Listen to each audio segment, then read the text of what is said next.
In today's restaurant reveal, we're taking on Nobu at Crown Perth. And the intro is supposed to be my bit, but this guy already did a piece to camera. Considered the finest Japanese restaurant in Perth, Nobu in Burswood comes with a hefty price tag. Will it be life-changing? Well, I get the feeling I'm going to leave with a heavier stomach and a lighter wallet. But will it be worth it? It's time to find out. Nobu, Burswood, let's do it.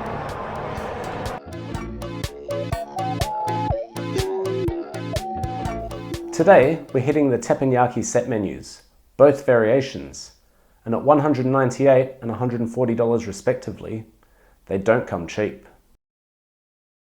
As a welcome dish, edamame was served, warmed with truffle oil, garlic, and chili. A simple nod to this most humble of Japanese snacks, elevated with the musky and heady truffle oil. This was followed by saten mori, which is a chef's selection of 3 small plates. From right to left, you see tempura prawns, lobster spinach salad, and kingfish sashimi, the raw fish being clean and delicate, the most delicious of the 3. From the other menu came pork tacos. Chef Nobu spent some time in Peru, so there's a Peruvian twist here, and the pork tacos pay homage to that. Surprisingly, Peru has a large Japanese community who migrated there in the 1800s. Peru has even had an ethnic Japanese president in Fujimori, who came to power in 1990 after outpolling a very famous South American author called Mario Vargas Llosa.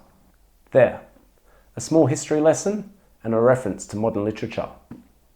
See the power of pork tacos? By the way, if that was boring, let me know in the comments.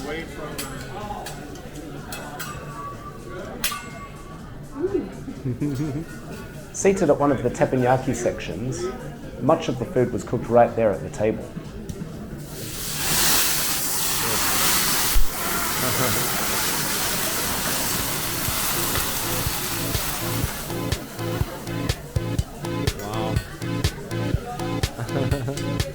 The chef put on a fire show and was a bag of tricks all evening.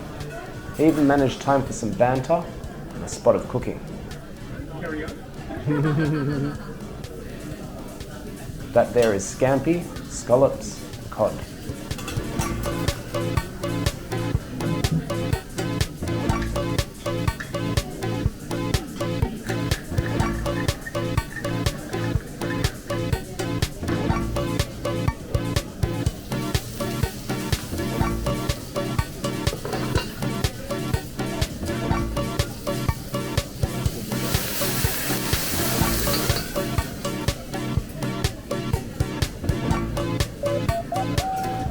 How's your weekend going?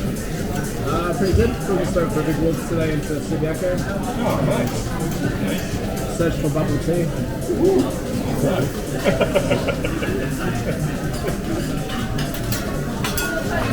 That's all we ever do, search for bubble tea. Served up was scampi with parmesan sauce and onion salsa. Note the salmon roe on top. That ain't salmon roe. It's a citrusy ponzu sauce in imitation salmon roe bubbles. They pop in your mouth with very little pressure and add a tiny burst of flavour. A cute and clever trick. The Hokkaido scallops were chunky delicacies cooked to perfection in a yuzu reduction. The cute clever trick here was the green olive on the side. And you guessed it, it's not an olive at all. In fact, it's a tiny edible ornamental peach. The miso black cod from Nobu is renowned. It's famously good.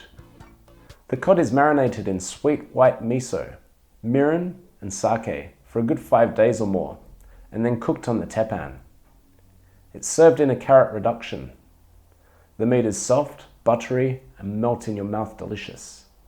It's real top shelf fare, and if I'm to be honest, it was definitely the star of the show. The chef then went to work on some chunky marin.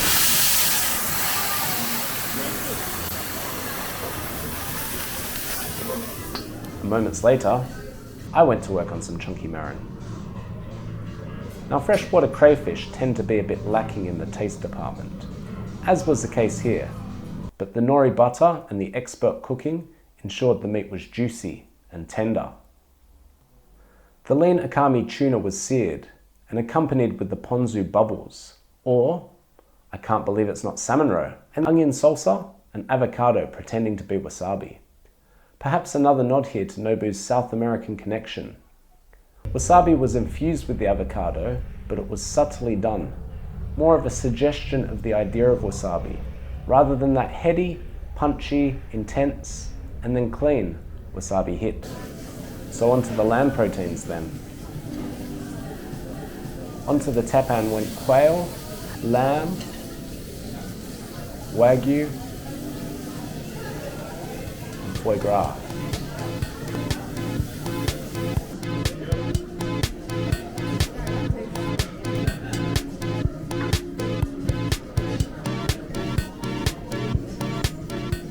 Normally you have 3 times as busy? Normally, yes. Normally it is a full table, like maximum capacity. Yeah. Sometimes 8, sometimes 6. Yeah, it depends on the cooking. So yeah, tonight it just rarely happens. He then went about preparing a red onion volcano. Yep, you heard me. A gastronomic Krakatoa. A primary school science project. This guy clearly forgot childhood lessons about not playing with his food.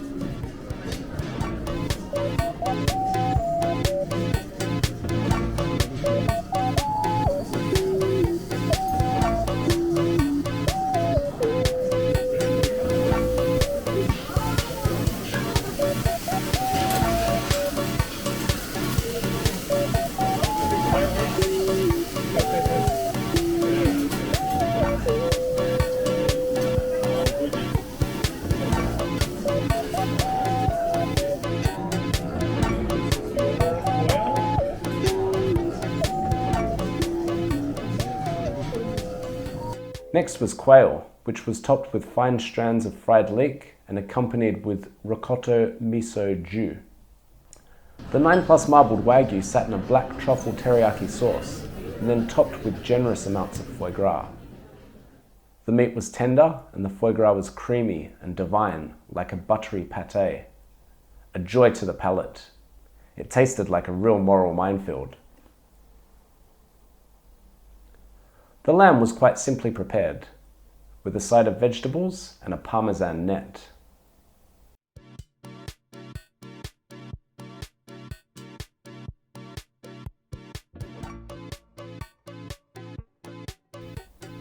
To round out the meal, I got a scampi head in a bowl of miso and some exo fried rice. Now, expenno meals like this are a rarity for me, but I have had a comparable experience before, minus the fire show. It was a restaurant called Watami in Naha, Okinawa. 9 superb courses, perfectly divine. One of them being 3 types of raw chicken. Delicious. An incredible meal, and a cool hidden toilet behind a wall of sake. Anyway, on to the conclusion. So $370 for that lot. Good for 2 people. But was it worth it? Well, that depends. What percentage of the world's population would even consider a meal worth that much money? So we can begin with a categorical no. Donate the money to a worthy charity. That's what you should do. But I ate foie gras tonight, so I'm in no position to preach from the moral high ground. I rode my moral high horse all the way to the glue factory. So let's not think about that. Let's take Nobu for what it is. And what it is pretty damn special. The food was of the highest order, every dish refined, impeccable service, the spectacle, the setting, that damn charming chef. I'm sure I'll return, but $370? That's half the cost of a return flight to Tokyo. And I'd take that flight over 2 meals here. Not a fair comparison, but perhaps a bit of perspective. Alas, no other Japanese restaurant in Perth comes close to this, as a complete package. The Nobu Experience is in a league of its own. So if you've got money to blow, avoid the casino and blow it here instead. You'll get an exceptional meal and an incredible experience. Nobu Burswood is Tucker Eats. Perth unparalleled. Done. And in case you were wondering, this was my first real camera shoot in a restaurant. It was in September, and I sat on the footage for a while. Also, the booking fell during the AFL Grand Final, hence the fireworks at the stadium. Anyway, I hope you enjoyed. This is Tucker Eats, and I'll see you next time.